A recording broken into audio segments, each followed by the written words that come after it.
Punjabi radio ਜਿਵੇਂ ਅਸੀਂ ਸੁਣ ਰਹੇ ਸਾਰੇ ਸਰੋਤਿਆਂ ਨੂੰ ਬਲਵਿੰਦਰ ਕੌਰ ਵੱਲੋਂ ਪਿਆਰ ਭਰੀ ਸਤਿ ਸ਼੍ਰੀ ਅਕਾਲ। ਸਰੋਤਿਓ, ਪ੍ਰੋਗਰਾਮ ਖਬਰ ਤੇ ਨਜ਼ਰ ਪ੍ਰੋਗਰਾਮ ਦੇ ਵਿੱਚ ਸਾਡੇ ਨਾਲ ਹੋਣਗੇ ਬਲਤੇਜ ਪੰਨੂ ਜੀ। ਦੱਸਣਗੇ ਭਾਰਤ ਵਿੱਚ ਪੰਜਾਬ ਦੇ ਵਿੱਚ ਕੀ ਕੁਛ ਵਾਪਰਿਆ।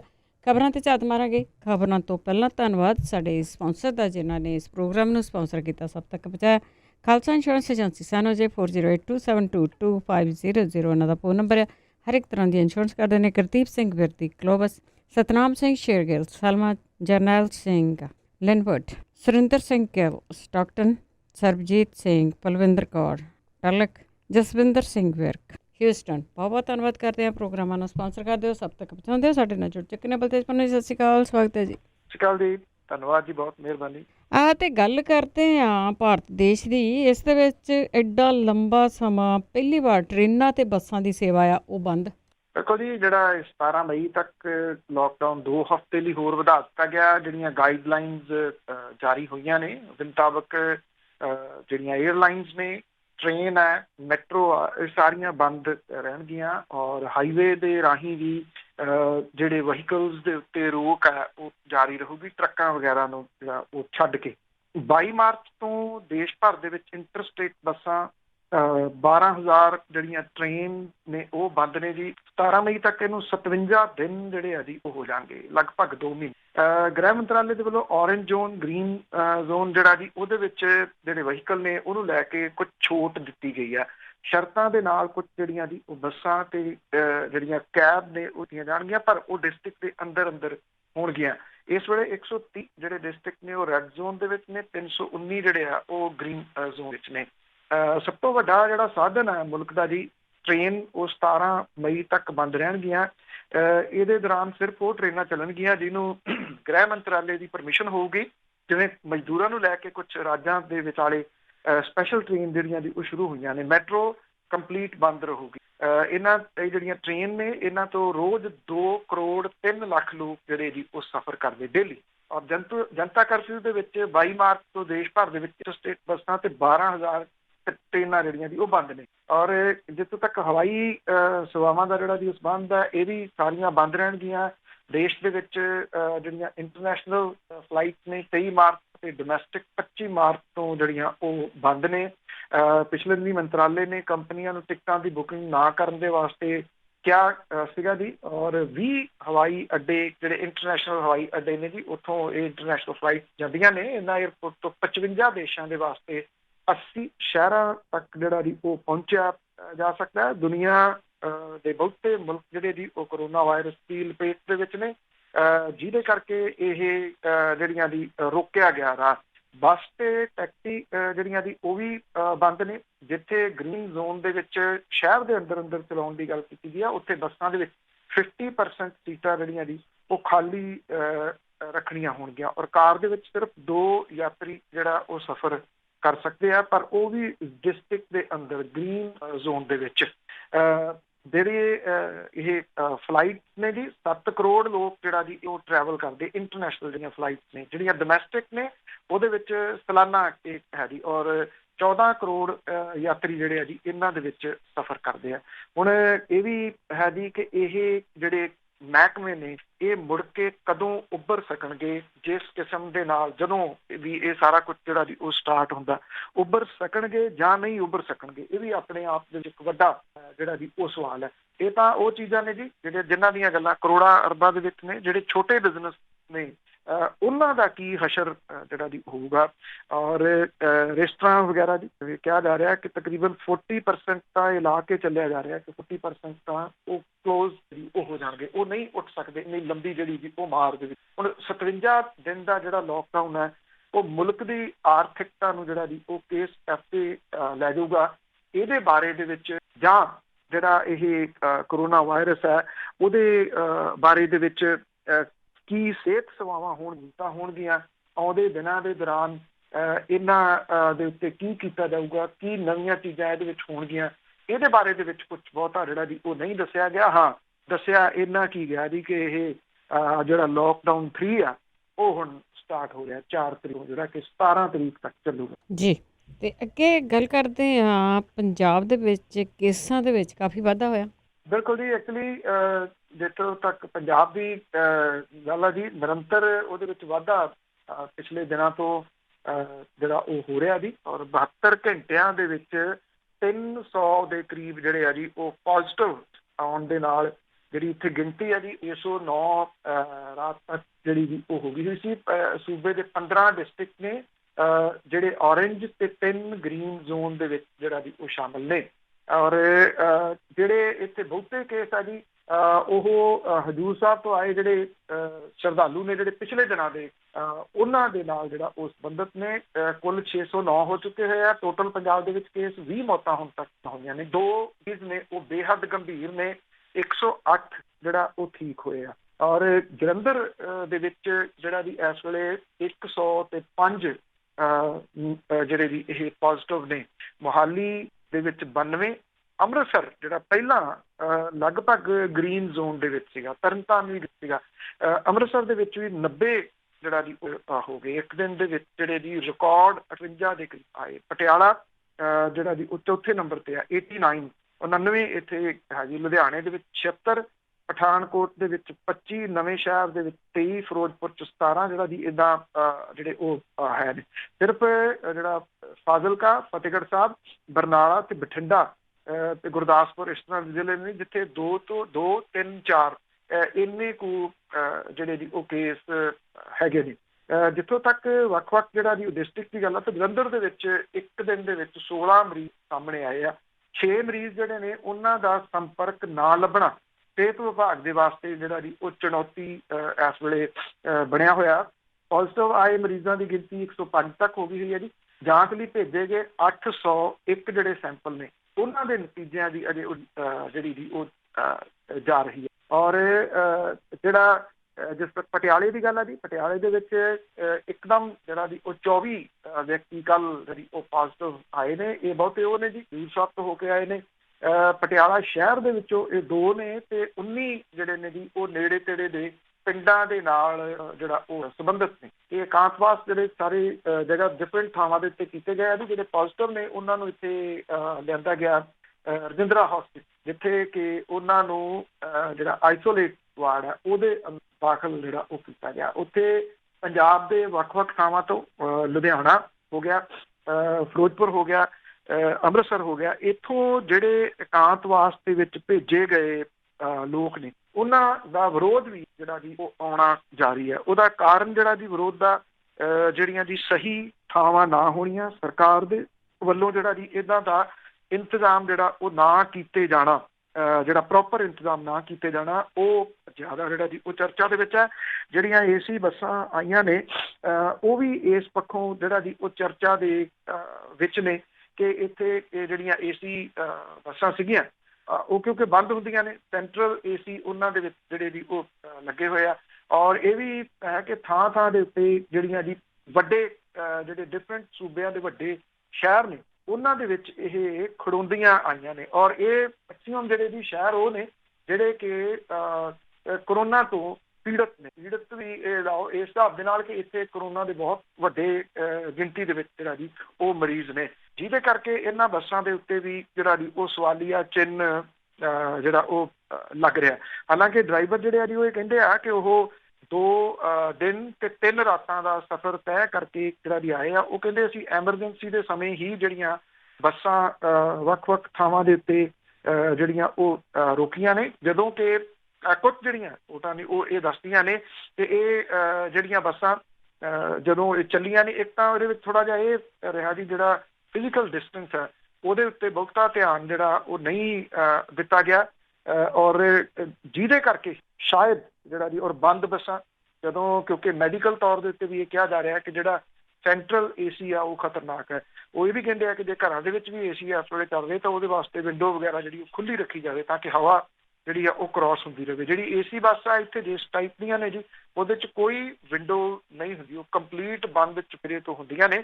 ਔਰ ਲੰਬਾ ਸਫ਼ਰ ਬਿਨਾਂ ਕਿਸੇ ਸ਼ੱਕ ਦੇ ਜਿਹੜਾ ਥਕਾ ਦੇਣ ਵਾਲਾ, ਜਿਹਨੂੰ ਮਾੜੀ ਮੋਟੀ ਵੀ ਕੋਈ ਪ੍ਰੋਬਲਮ ਹੈ ਜੀ, ਉਹ ਫਿਰ ਦੂਜਿਆਂ ਤੱਕ ਉਹ ਚਲੇ ਜਾਂਦੀ ਹੈ। ਸ਼ਾਇਦ ਇਹ ਵੀ ਚੀਜ਼ਾਂ ਜਿਹੜੀਆਂ ਜੀ ਉਹ ਕਿਤੇ ਨਾ ਕਿਤੇ ਸਵਾਲੀਆ ਚਿੰਨ੍ਹ ਤਾਂ ਜਿਹੜਾ ਪੈਦਾ ਕਰ ਰਹੀਆਂ। ਤੇ ਗਲਤੀਆਂ ਤਾਂ ਜਿਹੜੀਆਂ ਜੀ ਉਹ ਸਰਕਾਰ ਦੀ ਤਰਫੋਂ ਕੁਝ ਹੋਈਆਂ ਨੇ, ਕੁਝ ਨਹੀਂ ਵੱਡੀਆਂ ਹੋਈਆਂ ਨੇ। ਔਰ ਇੱਥੇ ਉਹਨਾਂ ਦੇ ਆਉਣ ਤੱਕ ਇਹਨਾਂ ਦਾ ਇੰਤਜ਼ਾਮ ਜਿਹੜਾ ਜੀ ਉਹ ਪ੍ਰੋਪਰ ਨਾ ਕਰਨਾ, ਇਹ ਇੱਕ ਵੱਡੀ ਜਿਹੜੀ ਜੀ ਉਹ ਸਰਕਾਰ ਦੀ ਅਣਗਹਿਲੀ ਕਹੀ ਜਾ ਰਹੀ ਹੈ। ਬਿਲਕੁਲ ਜੀ, ਪ੍ਰੋਪਰ ਤਾਂ ਇਹਨਾਂ ਦੇ ਕੋਲ ਸੌਣ ਲਈ ਵੀ ਕੋਈ ਨਹੀਂ ਹੈਗਾ ਕਿਸੇ ਦੇ ਲਈ ਵੀ। ਅਤੇ ਅੱਗੇ ਗੱਲ ਕਰਦੇ ਹਾਂ, ਹਜ਼ੂਰ ਸਾਹਿਬ ਦੇ ਬਹੁਤੇ ਹਿੱਸਿਆਂ ਨੂੰ ਉੱਥੇ ਦੇ ਪ੍ਰਸ਼ਾਸਨ ਨੇ ਸੀਲ ਕੀਤਾ। ਦੇਖੋ, ਜਦੋਂ ਇੰਨੀਆਂ ਖਬਰਾਂ ਜਿਹੜੀਆਂ ਜੀ ਉਹ ਆਈਆਂ ਨੇ ਕਿ ਜਿਹੜੀ ਜਾਂਚ ਹੋਈ ਆ ਉਹਦੇ ਵਿੱਚੋਂ ਇੱਥੇ 3500 ਦੇ ਕਰੀਬ ਜਿਹੜਾ ਜੀ ਆਏ ਨੇ ਵਾਪਸ, ਜਿਹੜੇ ਹਜ਼ੂਰ ਸਾਹਿਬ ਫਸੇ ਹੋਏ ਸੀਗੇ।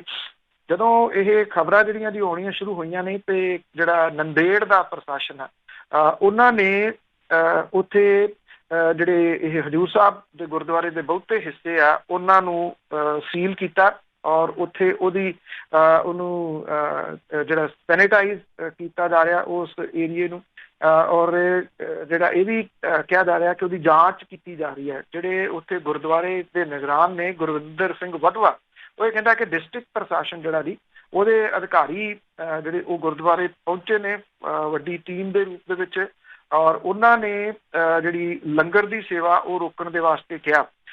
ਇਹ ਵੀ ਕਿਹਾ ਗਿਆ ਜੀ ਕਿ ਜਿਹੜੇ ਬੱਸਾਂ ਦੇ ਰਾਹੀਂ ਪੰਜਾਬ ਤੋਰਿਆ ਸੀਗਾ ਉਹਨਾਂ ਤੋਂ ਪਹਿਲਾਂ ਉਹ ਕਹਿੰਦੇ ਨੇ ਕਿ ਮੁਕਾਮੀ ਹਸਪੀਟਲ ਦੇ ਵਿੱਚੋਂ ਜਿਹੜੇ ਜੀ ਉਹ ਟੈਸਟ ਕਰਵਾਏ ਸੀਗੇ ਤੇ ਕਿਸੇ ਦੇ ਵਿੱਚ ਵੀ ਕਰੋਨਾ ਦਾ ਕੋਈ ਲੱਛਣ ਨਜ਼ਰ ਨਹੀਂ ਆਇਆ ਸੀਗਾ ਜੀ। ਇਹ ਹੁਣ ਥੋੜੀ ਜਿਹੜੀ ਕਲੀਅਰ ਹੋ ਰਹੀ ਹੈ। ਜਿਹੜੇ ਜਥੇਦਾਰ ਕਹਿ ਰਹੇ ਸਨ ਕਿ ਕਰੋਨਾ ਵਾਇਰਸ ਦੇ ਟੈਸਟ ਹੋਏ ਤੇ ਉਹ ਨੈਗੇਟਿਵ ਆਇਆ। ਉਹਨਾਂ ਨੇ ਇਹ ਕਿਹਾ ਕਿ ਇੱਥੋਂ ਜਿਹੜਾ ਉੱਥੋਂ ਦਾ ਹਸਪੀਟਲ ਆ ਉਹਦੇ ਵਿੱਚੋਂ ਟੈਸਟ ਕਰਵਾਏ ਸੀ, ਲੱਛਣ ਨਹੀਂ ਸੀ ਆਇਆ। ਲੱਛਣ ਆਉਣ ਦਾ ਮਤਲਬ ਭਾਵ ਸਿਰਫ ਜਿਹੜਾ ਜੀ ਬੋਡੀ ਟੈਂਪਰੇਚਰ ਜਿਹੜਾ ਤੁਸੀਂ ਦੇਖਿਆ ਹੋਣਾ ਹੱਥ 'ਚ ਫੜ ਕੇ ਜਿਹੜਾ ਜੀ ਉਹ ਥਰਮਾਮੀਟਰ ਖੜੇ ਨੇ ਬਹੁਤੇ, ਉਹਨੂੰ ਹੀ ਸਮਝੀ ਜਾਂਦੇ ਕਿ ਸ਼ਾਇਦ ਇਹ ਟੈਸਟ ਆ। ਉਹ ਮਹਿਜ਼ ਬੋਡੀ ਟੈਂਪਰੇਚਰ ਜਿਹੜਾ ਜੀ ਉਹ ਚੈੱਕ ਕਰਦਾ।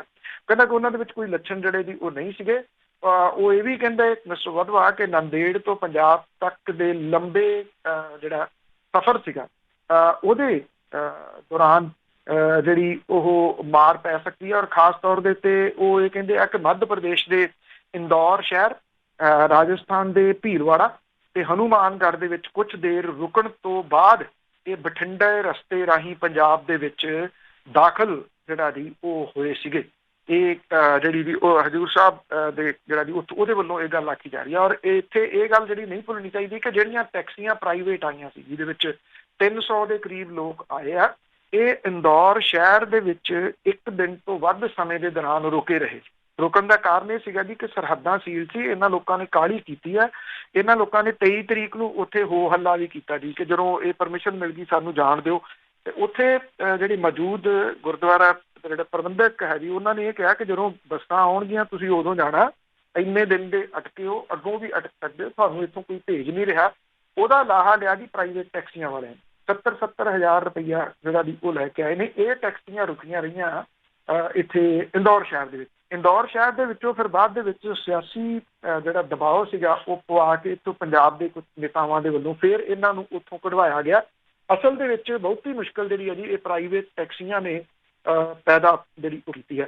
ਪਰ ਜਿਹੜੇ ਹੁਣ ਮਿਸਟਰ ਵਧਵਾ ਨੇ ਉਹ ਇਹ ਕਹਿੰਦੇ ਨੇ ਕਿ ਬੱਸਾਂ ਜਿਹੜੀਆਂ ਨੇ ਉਹ ਇੰਦੌਰ ਸ਼ਹਿਰ, ਰਾਜਸਥਾਨ ਦੇ ਭੀਲਵਾੜਾ ਤੇ ਹਨੂਮਾਨਗੜ੍ਹ ਦੇ ਵਿੱਚ ਕੁਝ ਦੇਰ ਲੁਕੀ। ਹਨੂਮਾਨਗੜ੍ਹ ਦੀ ਸਥਿਤੀ ਤਾਂ ਅਜੇ ਫੇਰ ਵੀ ਤੁਸੀਂ ਕਹਿ ਸਕਦੇ ਹੋ ਕਿ ਕਾਬੂ ਵਾਲੀ ਹੈ। ਹਾਲਾਂਕਿ ਹਾਲਾਤ ਉੱਥੇ ਵੀ ਬਹੁਤੇ ਚੰਗੇ ਨਹੀਂ, ਪਰ ਇੰਦੌਰ ਸ਼ਹਿਰ ਤੇ ਭੀਲਵਾੜਾ ਇਹ ਤਾਂ ਤੁਸੀਂ ਕਹਿ ਲਓ ਕਿ ਕੇਂਦਰ ਜਿਹੜਾ ਜੀ ਉਹ ਬਣੇ ਹੋਏ ਨੇ ਕਰੋਨਾ ਵਾਇਰਸ ਜਿਹੜੇ ਪੋਜ਼ੀਟਿਵ ਕੇਸ ਨੇ ਉਹਨਾਂ ਦੇ।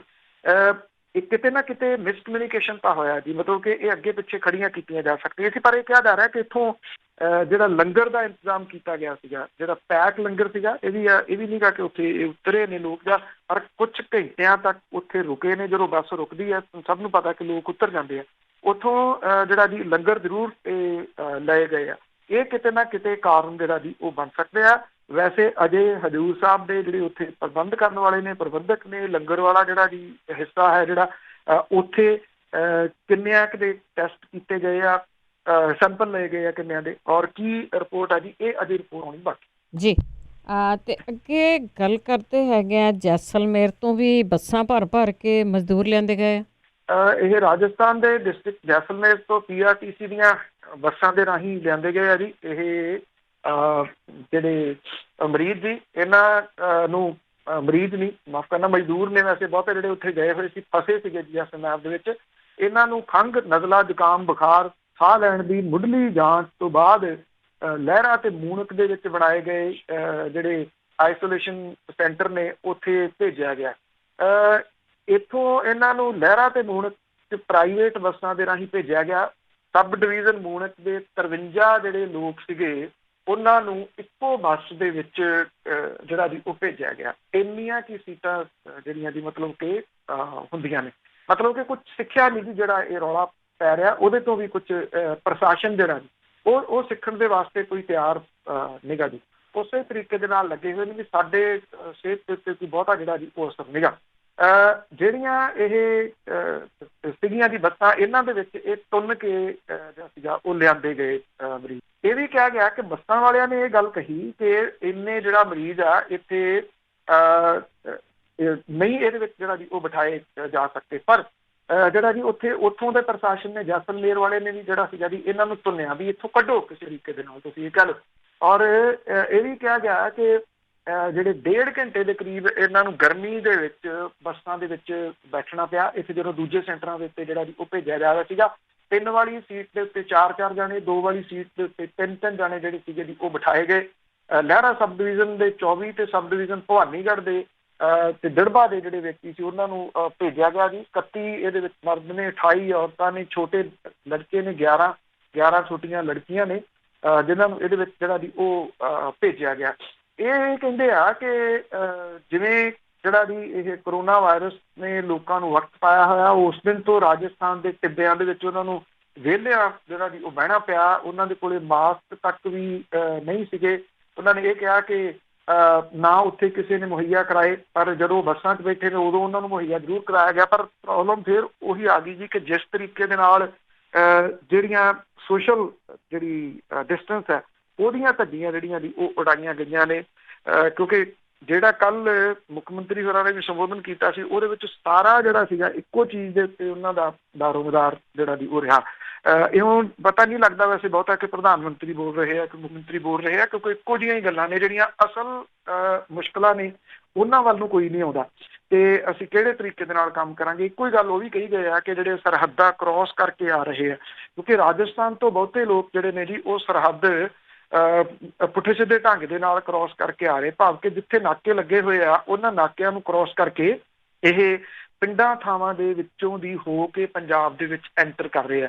ਇਹਦੇ ਵਿੱਚ ਕੰਬਾਈਨ ਚਲਾਉਣ ਵਾਲੇ ਜਿਹੜੇ ਜੀ ਉਹ ਕਾਫੀ ਸ਼ਾਮਲ ਨੇ, ਜਿਹੜੇ ਸਮਝਦੇ ਆ ਕਿ ਜੇ ਉਹ ਗਏ ਤੇ ਉਹਨਾਂ ਨੂੰ ਕੁਆਰੰਟਾਈਨ ਕੀਤਾ ਜਾਊਗਾ, ਫਿਰ ਉਹ ਦਿਹਾੜੀਆਂ ਨਹੀਂ ਜਿਹੜਾ ਜੀ ਉਹ ਲਾ ਸਕਦੇ। ਉਹ ਇਸ ਕਰਕੇ ਲੁਕ ਛਿਪ ਕੇ ਲੰਘ ਕੇ ਇੱਥੇ ਪੰਜਾਬ ਦੇ ਵਿੱਚ ਐਂਟਰ ਕਰ ਰਹੇ ਆ। ਮੁੱਖ ਮੰਤਰੀ ਬਾਰ-ਬਾਰ ਇਹੀ ਗੱਲ ਜਿਹੜੀ ਜੀ ਉਹ ਕਹੇ ਗਏ ਆ ਕਿ ਇਹਨਾਂ ਲੋਕਾਂ ਨੂੰ ਇਉਂ ਲੁਕ ਛਿਪ ਕੇ ਨਹੀਂ ਆਉਣਾ ਚਾਹੀਦਾ, ਜਿਹੜੇ ਕਿ ਆਪਣੇ ਘਰ ਦੇ ਜੀਆਂ ਦੀ ਪਿੰਡਾਂ ਦੇ ਵਿੱਚ ਜਿਹੜੀ ਜੀ ਉਹ ਮੁਸ਼ਕਲ ਖੜੀ ਕਰ ਸਕਦੇ ਆ। ਕੋਈ ਸ਼ੱਕ ਨਹੀਂ ਮੁਸ਼ਕਲ ਖੜੀ ਕਰ ਸਕਦੇ ਆ, ਪਰ ਜਿਹੜੇ ਏਦਾਂ ਤੁੰਨ ਕੇ ਲਿਆਂਦੇ ਗਏ ਲੋਕ ਆ ਜੀ ਮੁਸ਼ਕਲ ਖੜੀ ਇਹ ਵੀ ਕਰ ਸਕਦੇ ਆ ਜੀ। ਤੇ ਅੱਗੇ ਗੱਲ ਕਰਦੇ ਆ ਜੀ ਮੁੱਖ ਮੰਤਰੀ ਦੇ ਰਾਹਤ ਫੰਡ ਦੀ, ਤੇ ਕੋਈ ਬਹੁਤਾ ਹੰਗਾਰਾ ਨਹੀਂ ਮਿਲਿਆ ਜੀ। ਇਹ ਜਿਹੜਾ ਜੀ ਸਿਆਸੀ ਆਗੂ ਜਿਹੜਾ ਹੱਥ ਘੁੱਟ ਕੇ ਦਾਨ ਜਿਹੜਾ ਜੀ ਉਹ ਕਰ ਰਿਹਾ, ਜਿਹੜੇ ਕਿ ਮੁਲਾਜ਼ਮ ਨੇ ਉਹਨਾਂ ਨੇ ਵੱਡਾ ਜੇਰਾ ਜਿਹੜਾ ਜੀ ਉਹ ਜ਼ਰੂਰ ਦਿਖਾਇਆ।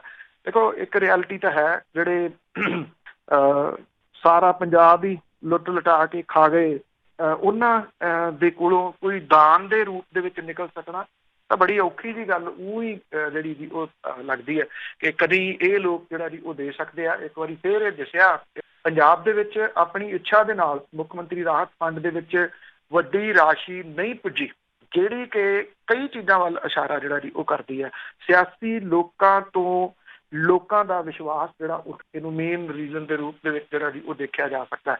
ਹੁਣ ਤੱਕ ਸਿਰਫ 3 ਵਿਧਾਇਕਾਂ ਤੇ 3 IAS ਅਫਸਰਾਂ ਨੇ ਰਾਹਤ ਫੰਡ ਦੇ ਵਿੱਚ ਯੋਗਦਾਨ ਜਿਹੜਾ ਜੀ ਉਹ ਪਾਇਆ। ਮੰਤਰੀਆਂ ਨੇ 23 ਮਾਰਚ ਨੂੰ 1 ਮਹੀਨੇ ਦੀ ਤਨਖਾਹ ਦੇਣ ਦਾ ਐਲਾਨ ਕੀਤਾ ਸੀ। ਦੂਜੇ ਪਾਸੇ ਮੁਲਾਜ਼ਮਾਂ ਤੇ ਤਨਖਾਹ ਕਟੌਤੀ ਦੀ ਤਲਵਾਰ ਅਜੇ ਲਟਕ ਰਹੀ ਆ ਔਰ ਇਹ ਕਿਹਾ ਜਾ ਰਿਹਾ ਕਿ ਸਰਕਾਰ ਇਹਦੇ ਬਾਰੇ ਫੈਸਲਾ ਜਿਹੜਾ ਜੀ ਉਹ ਲੈ ਸਕਦੀ ਹੈ ਛੇਤੀ। ਮੁੱਖ ਮੰਤਰੀ ਨੂੰ ਪ੍ਰਤੀ ਮਹੀਨਾ 1,07,000 ਰੁਪਏ ਜਿਹੜਾ ਜੀ ਉਹ ਤਨਖਾਹ ਮਿਲਦੀ ਹੈ। ਇਹਦੇ 'ਚ ਮੁੱਖ ਮੰਤਰੀ ਨੇ ਸਿਰਫ ਬੇਸਿਕ ਪੇ ਵਜੋਂ 1 ਲੱਖ ਰੁਪਈਆ ਰਾਹਤ ਫੰਡ ਦੇ ਵਿੱਚ ਦਾਨ ਦੇ ਵਜੋਂ ਭੇਜਿਆ।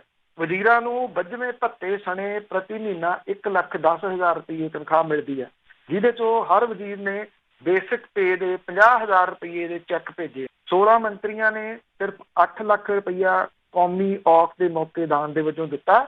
30 ਅਪ੍ਰੈਲ ਤੱਕ ਪੰਜਾਬ ਦੇ ਬਾਕੀ 100 ਵਿਧਾਇਕਾਂ 'ਚੋਂ ਸਿਰਫ 3 ਵਿਧਾਇਕ ਜਿਹੜਾ ਜੀ ਉਹ ਨਿਤਰੇ ਆ, ਜਿਨ੍ਹਾਂ ਦੇ ਵਿੱਚੋਂ ਨਾਜ਼ਰ ਸਿੰਘ ਮਾਨਸ਼ਾਹੀਆ ਨੇ ਆਪਣੀ ਬੇਸਿਕ ਪੇ 25,000 ਰੁਪਈਆ ਫੰਡ ਲਈ ਦਿੱਤੀ ਆ ਕੁਲਵੀਰ ਸਿੰਘ ਜੀਰਾ ਨੇ ਸਾਲ ਭਰ ਲਈ ਆਪਣੀ ਬੇਸਿਕ ਤੇ ਰਾਹਤ ਫੰਡ ਨੂੰ ਦੇਣ ਲਈ ਲਿਖਿਆ। ਜਲਾਲਾਬਾਦ ਤੋਂ ਵਿਧਾਇਕ ਰਮਿੰਦਰ ਆਮਲਾ ਨੇ ਲਿਖਤੀ ਰੂਪ ਦੇ ਵਿੱਚ ਕਿਹਾ ਕਿ 2 ਵਰਿਆਂ ਦੀ ਬੇਸਿਕ ਤੇ ਉਹਦੀ ਰਾਹਤ ਫੰਡ ਦੇ ਵਿੱਚ ਪਾਈ ਜਾਵੇ। ਮਗਰੋਂ ਗੱਲ ਚੱਲੀ ਸੀ ਕਿ ਵਜ਼ੀਰ 3 ਮਹੀਨੇ ਦੀ ਤਨਖਾਹ ਦੇਣਗੇ। ਹਕੀਕੀ ਰੂਪ ਦੇ ਵਿੱਚ ਅਜੇ ਇਹ ਸਾਹਮਣੇ ਨਹੀਂ ਆਇਆ। ਪੰਜਾਬ ਸਰਕਾਰ ਨੇ ਕਲਾਸ 1 ਤੇ ਕਲਾਸ 2 ਅਫਸਰ ਜਿਹੜੇ ਨੇ ਉਹਨਾਂ ਨੂੰ 30%, ਕਲਾਸ 3 ਜਿਹੜੀ ਹੈ ਜੀ ਉਹਨੂੰ 20% ਤੇ ਕਲਾਸ 4 ਜਿਹੜੀ ਦਰਜਾ 4 ਹੈ ਉਹਨੂੰ 10% ਦੀ ਤਨਖਾਹ ਰਾਹਤ ਫੰਡ ਦੇ ਵਜੋਂ ਦੇਣ ਦੀ ਅਪੀਲ ਜਿਹੜੀ ਸੀ। ਔਰ ਸੂਤਰਾਂ ਦੇ ਅਨੁਸਾਰ IAS ਅਫਸਰ ਅਜੇ ਅੱਗੇ ਆਏ ਆ ਜੀ 3 ਕੁ, ਜਿਨ੍ਹਾਂ ਦੇ ਵਿੱਚ ਇੱਕ ਅਧਿਕਾਰੀ ਨੇ 50,000 ਰੁਪਏ ਰਾਹਤ ਫੰਡ ਲਈ ਦਿੱਤੇ ਆ, ਦੂਜੇ ਨੇ 1 ਸਾਲ ਲਈ ਆਪਣੀ ਬੇਸਿਕ ਪੇ ਲਿਖ ਕੇ ਦਿੱਤੀ ਆ, ਤੀਜੇ ਨੇ 1 ਦਿਨ ਦੀ ਪੇ ਹਰ ਮਹੀਨੇ ਸਾਲ ਭਰ ਲਈ ਕੱਟਣ ਦੇ ਵਾਸਤੇ ਜਿਹੜਾ ਜੀ ਕਿਹਾ।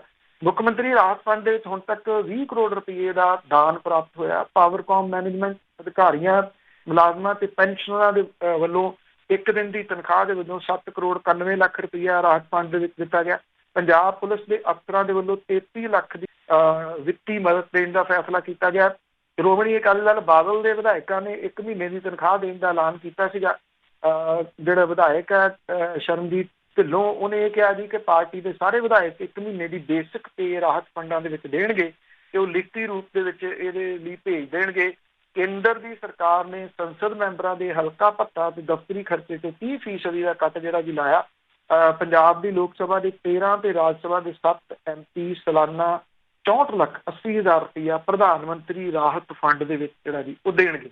ਕੋਈ ਸਮਾਂ ਹੁੰਦਾ ਸੀਗਾ ਜਦੋਂ ਇਹ ਕਿਹਾ ਜਾਂਦਾ ਸੀਗਾ ਕਿ ਜਦੋਂ ਇੱਦਾਂ ਰਾਹਤ ਦੇ ਵਾਸਤੇ ਪੈਸੇ ਮੰਗੇ ਜਾਂਦੇ ਸੀ, ਲੋਕ ਦੜੇ ਲਾ ਦਿੰਦੇ ਸੀਗੇ ਜੀ ਪੈਸਿਆਂ ਦੇ, ਚਾਹੇ ਉਹ 100 500 ਰੁਪਏ ਦੇ ਰੂਪ ਦੇ ਵਿੱਚ ਹੁੰਦਾ ਸੀ, ਕਿਉਂਕਿ ਲੋਕਾਂ ਨੂੰ ਇਹ ਲੱਗਦਾ ਸੀ ਕਿ ਇਹ ਅੱਜ ਜਿਹੜੀ ਜੀ ਉਹਨਾਂ ਦੇ ਸੂਬੇ ਨੂੰ, ਉਹਨਾਂ ਦੇ ਮੁਲਕ ਨੂੰ ਲੋੜ ਹੈ ਤੇ ਇਹ ਲੋਕ ਉੱਥੇ ਖਰਚਣਗੇ।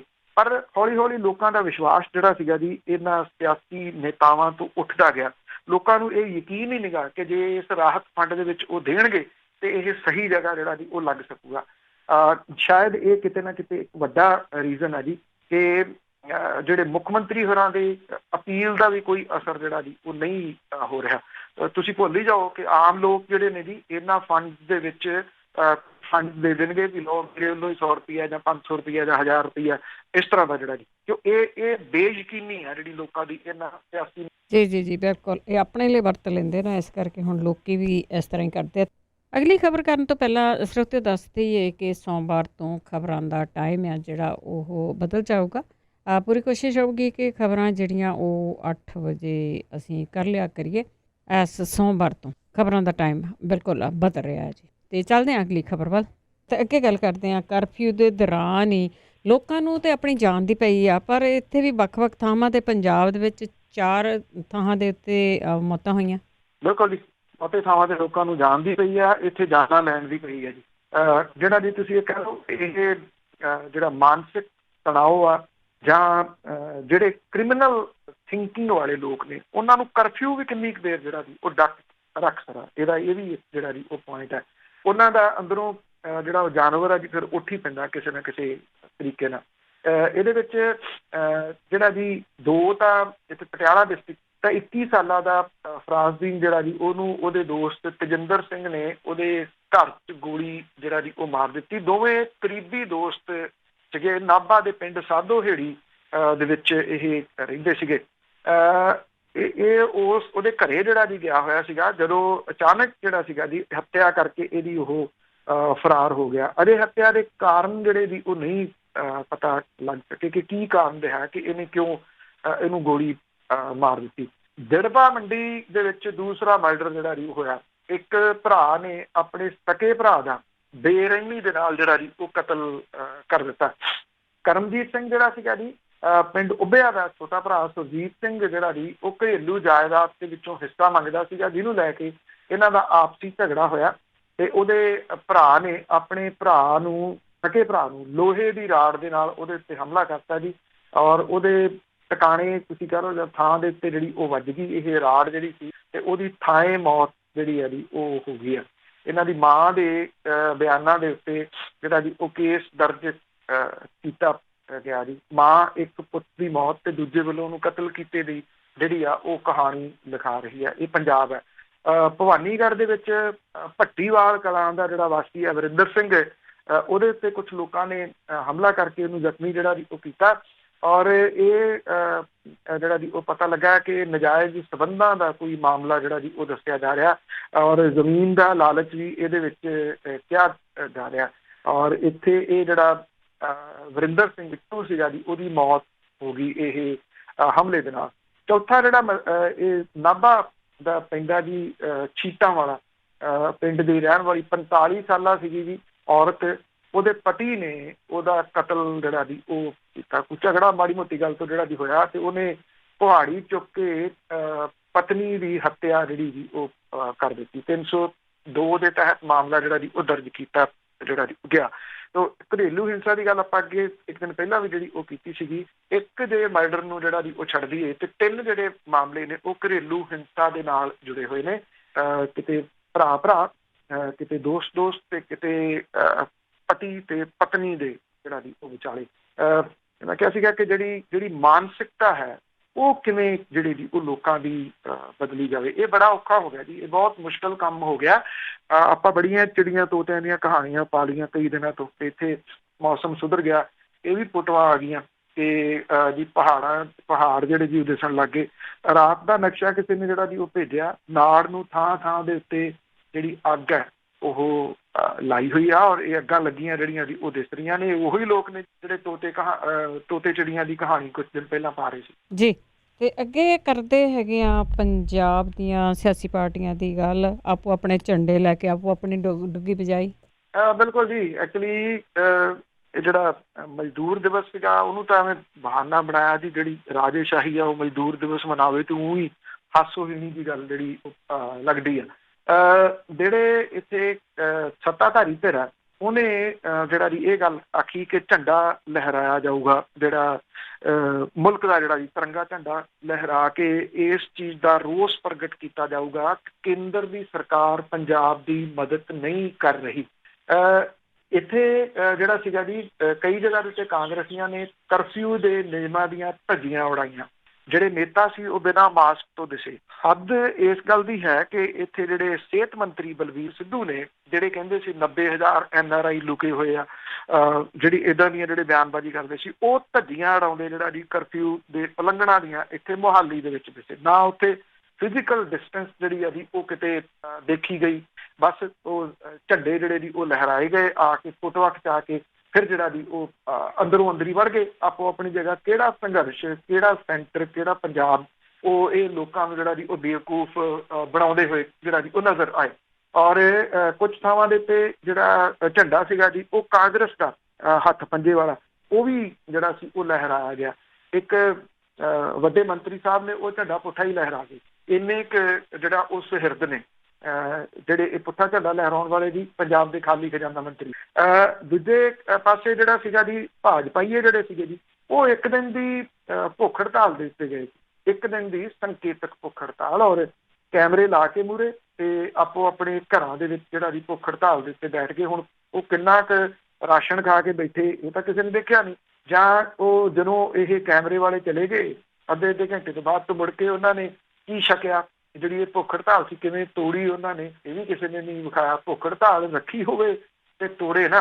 ਤੇ ਇਹ ਭਾਜਪਾਈਏ ਜਿਹੜੇ ਦੀ ਭੁੱਖ ਹੜਤਾਲ ਇਸ ਕਰਕੇ ਕਰ ਰਹੇ ਸੀਗੇ, ਕਹਿੰਦੇ ਜੀ ਕੇਂਦਰ ਦੀ ਸਰਕਾਰ ਨੇ ਪੈਸਾ ਭੇਜਿਆ, ਕੇਂਦਰ ਦੀ ਸਰਕਾਰ ਨੇ ਅਨਾਜ ਭੇਜਿਆ ਤੇ ਪੰਜਾਬ ਦੀ ਜਿਹੜੀ ਸਰਕਾਰ ਹੈ ਉਹ ਇਸ ਅਨਾਜ ਨੂੰ ਪ੍ਰੋਪਰ ਵੰਡ ਨਹੀਂ ਜਿਹੜਾ ਜੀ ਉਹ ਰਹੀ। ਇਸ ਕਰਕੇ ਕਹਿੰਦੇ ਜੀ ਅਸੀਂ ਭੁੱਖ ਹੜਤਾਲ ਦੇ ਉੱਤੇ ਹਾਂ, ਕਿਉਂਕਿ ਬਹੁਤੇ ਜਿਹੜੇ ਗਰੀਬ ਨੇ ਉਹ ਭੁੱਖੇ ਨੇ ਤੇ ਉਹਨਾਂ ਨੂੰ ਇਹ ਰਾਸ਼ਨ ਜਿਹੜਾ ਉਹ ਨਹੀਂ ਜਿਹੜਾ ਉਹ ਪਹੁੰਚ ਰਿਹਾ। ਇਹਦੇ ਵਿੱਚ ਪੰਜਾਬ ਭਾਜਪਾ ਦੇ ਆਗੂ ਜਿਹੜੇ ਜੀ ਉਹ ਸ਼ਾਮਲ ਸੀਗੇ, ਪਰ ਇਹਦੇ ਵਿੱਚੋਂ ਜਿਹੜਾ ਅਕਾਲੀ ਦਲ ਬਾਦਲ 9 ਮਾਸ ਦੇ ਰਿਸ਼ਤੇ ਵਾਲਾ ਉਹ ਬਿਲਕੁਲ ਇਹਨਾਂ ਤੋਂ ਪਾਸੇ ਰਿਹਾ, ਉਹਨੇ ਇਹਦੇ ਵਿੱਚ ਜਿਹੜਾ ਜੀ ਕੋਈ ਸ਼ਮੂਲੀਅਤ ਨਹੀਂ ਕੀਤੀ। ਬਿਲਕੁਲ ਤੁਹਾਡੀ ਗੱਲ ਸਹੀ ਹੈ ਕਿ ਖਾ ਪੀ ਕੇ ਬੈਠੇ ਹੋਣੇ ਆ। ਤੇ ਅੱਗੇ ਗੱਲ ਕਰਦੇ ਆ ਜਿਹੜੀ ਛੋਟ ਦੇਣੀ ਸੀਗੀ ਕਰਫਿਊ ਦੇ ਵਿੱਚ, ਤੇ ਉਹ ਕਦੋਂ ਦਿੱਤੀ ਆ?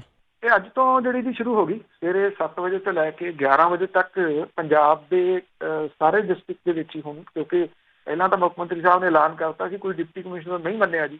ਫਿਰ ਜਿਹੜੀ ਮੀਟਿੰਗ ਡਿਪਟੀ ਕਮਿਸ਼ਨਰ ਦੇ ਨਾਲ ਲਾਈ ਗਈ, SSPs ਦੇ ਨਾਲ ਲਾਈ ਗਈ, ਇਹ ਪ੍ਰੋਟੋਕਾਲ ਸੀਗਾ। ਪ੍ਰੋਟੋਕਾਲ ਇਹ ਮੰਗ ਕਰਦਾ ਸੀਗਾ ਕਿ ਪਹਿਲਾਂ ਇਹਨਾਂ ਦੇ ਨਾਲ ਮੀਟਿੰਗ ਲਾਈ ਜਾਂਦੀ, ਕਿਉਂਕਿ ਗਰਾਊਂਡ ਦੇ ਉੱਤੇ ਇਹ ਲੋਕ ਕੰਮ ਜਿਹੜਾ ਵੀ ਉਹ ਕਰਦੇ, ਡਿਪਟੀ ਕਮਿਸ਼ਨਰ ਨੇ ਸੰਭਾਲਣਾ ਹੁੰਦਾ। ਸੋ ਕਿਤੇ ਨਾ ਕਿਤੇ ਤੁਸੀਂ ਕਹਿ ਲਓ ਕਿ ਜ਼ਿਲ੍ਹਾ ਸੀਗਾ ਉਹਨਾਂ ਦਾ ਕਿ ਪੁੱਛੇ ਤੋਂ ਬਿਨਾਂ ਤੁਸੀਂ ਕਿਵੇਂ ਛੋਟ ਦੇ ਦਿੱਤੀ। ਫਿਰ ਹੁਣ ਜਿਹੜੀ ਛੋਟ ਆ ਉਹ ਦਿੱਤੀ। ਇਹਦੇ ਵਿੱਚ ਜਿਹੜੀਆਂ ਜੀ ਕਰਿਆਨੇ ਦੀਆਂ ਦੁਕਾਨਾਂ, ਮੈਡੀਕਲ, ਡੇਅਰੀਆਂ, ਜਿਹੜੇ ਸਬਜ਼ੀਆਂ ਦੀਆਂ ਦੁਕਾਨਾਂ, ਬੇਕਰੀ, ਪੋਲਟਰੀ ਦੇ ਨਾਲ ਸੰਬੰਧਿਤ ਦੁਕਾਨਾਂ ਜਿਹੜੀਆਂ ਜੀ, ਸਪੇਅਰ ਪਾਰਟਸ ਦੀਆਂ ਦੁਕਾਨਾਂ ਕੁਝ ਖੁੱਲਣਗੀਆਂ, ਪਰ ਬਾਜ਼ਾਰ ਨਹੀਂ ਖੁੱਲਣਗੇ। ਜਿਹੜੀਆਂ ਨਾਲ ਜੁੜਵੀਆਂ ਦੁਕਾਨਾਂ ਨੇ ਉਹ ਨਹੀਂ ਖੁੱਲਣਗੀਆਂ, ਜਿਹੜੀਆਂ ਕੱਲੀਆਂ ਦੁਕਾਨਾਂ ਨੇ ਜੀ ਸੈਪਰੇਟਲੀ ਨੇ ਉਹ ਖੁੱਲਣਗੀਆਂ। ਔਰ ਉਹਨਾਂ ਨੂੰ ਛੋਟ ਇਹ ਜਿਹੜੀ ਹੈ ਜੀ 11 ਵਜੇ ਤੱਕ ਦਿੱਤੀ ਗਈ ਹੈਗੀ ਹੈ ਜੀ। ਇਹ ਹੋਮ ਡਿਲੀਵਰੀ ਜਿਹੜਾ ਜੀ ਉਹ ਕਰ ਸਕਣਗੇ। ਜਿਹੜੇ ਸੁਪਰ ਸਟੋਰ ਨੇ ਪਬਲਿਕ ਦੇ ਵਾਸਤੇ ਇਹ ਨਹੀਂ ਖੁੱਲਣਗੇ, ਪਰ ਹੋਮ ਡਿਲੀਵਰੀ ਜਿਹੜਾ ਜੀ ਉਹ ਕਰਦੇ ਰਹਿਣਗੇ। ਮਾਰਕੀਟ ਕੰਪਲੈਕਸ ਦੇ ਵਿੱਚ ਬਣੀਆਂ ਦੁਕਾਨਾਂ, ਸ਼ਾਪਿੰਗ ਮਾਲਸ ਜਿਹੜੇ ਉਹ ਬੰਦ ਰਹਿਣਗੇ। ਠੇਕੇ ਬੰਦ ਰਹਿਣਗੇ। ਵੈਸੇ ਠੇਕਿਆਂ ਨੂੰ ਖੋਲ੍ਹਣ ਦੀ ਇਜਾਜ਼ਤ ਜਿਹੜੀ ਹੈ ਜੀ ਉਹ ਸੈਂਟਰ ਦੀ ਸਰਕਾਰ ਨੇ 4 ਤਰੀਕ ਤੋਂ ਦਿੱਤੀ ਹੈ ਜੀ, ਤੇ ਮੇਰਾ ਖਿਆਲ ਮਸੀਂ ਮੁੱਖ ਮੰਤਰੀ ਸਾਹਿਬ ਦੀ 4 ਤਰੀਕ ਆਊਗੀ। ਉਹ ਤਾਂ ਮੰਗ ਹੀ ਉਦੋਂ ਦੀ ਇਹੀ ਕਰ ਰਹੇ ਆ ਕਿ ਛੇਤੀ ਜਿਹੜਾ ਜੀ ਉਹ ਠੇਕੇ ਖੋਲ੍ਹੋ। ਇੱਕ ਗੱਲ ਹੋਰ ਬੜੀ ਹੈਰਾਨੀ ਵਾਲੀ ਜਿਹੜੀ ਸੈਂਟਰ ਦੀ ਸਰਕਾਰ ਦੀ, ਉਹ ਕਹਿੰਦੇ ਜੀ ਪਾਨ ਵਾਲੀਆਂ ਦੁਕਾਨਾਂ ਖੁੱਲਣਗੀਆਂ। ਇੱਕ ਪਾਸੇ ਇਹ ਕਹੀ ਜਾਂਦੇ ਆ ਥੁੱਕਣਾ ਛੱਡਣਾ ਪਊਗਾ ਜੀ, ਹੁਣ ਇਹਦੇ ਵਿੱਚ ਜਿਹੜਾ ਜੀ ਥੁੱਕ ਨਹੀਂ ਹੋਣਾ। ਦੂਜੇ ਪਾਸੇ ਪਾਨ ਦੀਆਂ ਦੁਕਾਨਾਂ ਨੂੰ ਜਿਹੜੀ ਉਹ ਛੂਟ ਮਿਲੂਗੀ 4 ਤਰੀਕ ਤੋਂ। ਉਹ ਸੈਂਟਰ ਦਾ ਹੁਕਮ ਆ ਜੀ, ਪੰਜਾਬ ਦਾ ਨਹੀਂ। ਜਿਹੜੀਆਂ ਪੰਜਾਬ ਦੇ ਵਿੱਚ ਦੁਕਾਨਾਂ ਖੁੱਲਣੀਆਂ ਨੇ ਉਹਦੇ ਵਿੱਚ ਇੱਕ ਚੰਗਾ ਕੰਮ ਜਿਹੜਾ ਜੀ ਉਹ ਡਿਪਟੀ ਕਮਿਸ਼ਨਰਜ਼ ਨੇ ਇਹ ਕੀਤਾ ਕਿ ਕੋਈ ਵਹੀਕਲ ਅਲਾਓ ਨਹੀਂ ਕੀਤਾ। 4 ਵੀਲਰ 2 ਵੀਲਰ ਕੋਈ ਨਹੀਂ ਜਿਹੜਾ ਜੀ ਉਹ ਲਿਜਾ ਸਕਦਾ ਦੁਕਾਨ ਦੇ ਉੱਤੇ। ਬੰਦਾ ਇੱਕ ਪਰਿਵਾਰ ਦੇ ਵਿੱਚੋਂ ਇੱਕੋ ਬੰਦਾ ਜਾ ਕੇ ਸਮਾਨ ਜਿਹੜਾ ਉਹ ਲੈ ਸਕਦਾ। ਫਿਜ਼ੀਕਲ ਡਿਸਟੈਂਸ ਜਿਹੜੀ ਹੈ ਜੀ ਉਹ ਰੱਖਣੀ ਜ਼ਰੂਰੀ ਜਿਹੜਾ ਉਹ ਹੋਊਗੀ। ਔਰ ਜਿਹੜੀਆਂ ਦੁਕਾਨਾਂ ਤੁਹਾਨੂੰ ਦੱਸਿਆ ਜਿਵੇਂ ਸੈਪਰੇਟਲੀ ਨੇ, ਜਿਹੜੀਆਂ ਕਲੋਨੀਆਂ ਦੇ ਵਿੱਚ ਦੁਕਾਨਾਂ ਨੇ, ਪਿੰਡਾਂ ਦੇ ਵਿੱਚ ਜਿਹੜੀਆਂ ਦੁਕਾਨਾਂ ਨੇ, ਉਹਨਾਂ ਨੂੰ ਖੋਲ੍ਹਣ ਦੀ ਪਰਮਿਸ਼ਨ ਹੋਊਗੀ। ਉਹ ਜਿਹੜਾ ਗੋਲ ਚੱਕਰ ਆ ਉਹ ਲਾਉਣਾ ਪਊਗਾ ਤਾਂ ਕਿ ਡਿਸਟੈਂਸ ਦੇ ਵਿੱਚ ਜਿਹੜਾ ਜੀ ਉਹ ਲੋਕ ਖੜੇ ਹੋਣ। ਔਰ ਹਰ ਵਿਅਕਤੀ ਨੂੰ ਮਾਸਕ ਪਾਉਣਾ ਲਾਜ਼ਮੀ ਹੋਊਗਾ। ਜਿਹੜਾ ਬੰਦਾ ਆਪਣਾ ਵਹੀਕਲ ਲੈ ਕੇ ਜਾਊਗਾ ਉਹ ਜਿਹੜਾ ਵਹੀਕਲ ਆ ਜੀ ਉਹ ਇੰਪਾਊਂਡ ਕੀਤਾ ਜਾਊਗਾ ਪ੍ਰਸ਼ਾਸਨ ਦੇ ਵੱਲੋਂ। ਇਹ ਚੰਗਾ ਜਿਹੜਾ ਜੀ ਉਹ ਫੈਸਲਾ, ਨਹੀਂ ਤਾਂ ਇਹ ਜਿਹੜਾ ਵਹੀਕਲ ਦਾ ਕੜਮਾ ਸੀਗਾ ਜੀ ਉਹਨੇ ਬਹੁਤ ਕੁਝ ਬਦਲ ਕੇ ਜਿਹੜਾ ਜੀ ਉਹ ਰੱਖ ਦੇਣਾ ਸੀ। ਮੇਰਾ ਖਿਆਲ ਹੁਣ ਇਹ ਲੋਕਾਂ ਦੇ ਐਟੀਟਿਊਡ ਦੇ ਉੱਤੇ ਨਿਰਭਰ ਹੈ ਕਿ ਉਹ ਕਿਸ ਕਿਸਮ ਦਾ ਪ੍ਰਸ਼ਾਸਨ ਨੂੰ ਸਹਿਯੋਗ ਦਿੰਦੇ ਆ, ਤਾਂ ਕਿ ਅੱਗੋਂ ਜਿਹੜਾ ਜੀ ਫਿਰ ਇਹਨਾਂ ਦੇ ਦਿਨ ਜਿਹੜੇ ਨੇ ਜਾਂ ਸਮਾਂ ਜਿਹੜਾ ਉਹ ਵਧਾਇਆ ਜਾਵੇ। ਜੀ ਬਹੁਤ ਬਹੁਤ ਧੰਨਵਾਦ ਬਲਤੇਜ ਪੰਨੂ ਜੀ। ਮਿਹਰਬਾਨੀ ਜੀ, ਧੰਨਵਾਦ ਜੀ, ਸਤਿ ਸ਼੍ਰੀ ਅਕਾਲ। ਸਤਿ ਸ਼੍ਰੀ ਅਕਾਲ ਜੀ। ਸਰੋਤੇ ਸਨ ਬਲਤੇਜ ਪੰਨੂ ਜੋ ਸਾਡੇ ਨਾਲ ਜੁੜਦੇ ਨੇ, ਕਰਦੇ ਨੇ ਖਬਰਾਂ। ਇਸੇ ਦੇ ਨਾਲ ਸਾਡਾ ਅੱਜ ਦਾ ਬੁਲਟਨ ਇੱਥੇ ਹੀ ਸਮਾਪਤ। ਹੁਣ ਬਲਵਿੰਦਰ ਕੌਰ ਵੱਲੋਂ ਵੀ ਆਪ ਸਭ ਨੂੰ ਹੀ ਪਿਆਰ ਭਰੀ ਸਤਿ ਸ਼੍ਰੀ ਅਕਾਲ।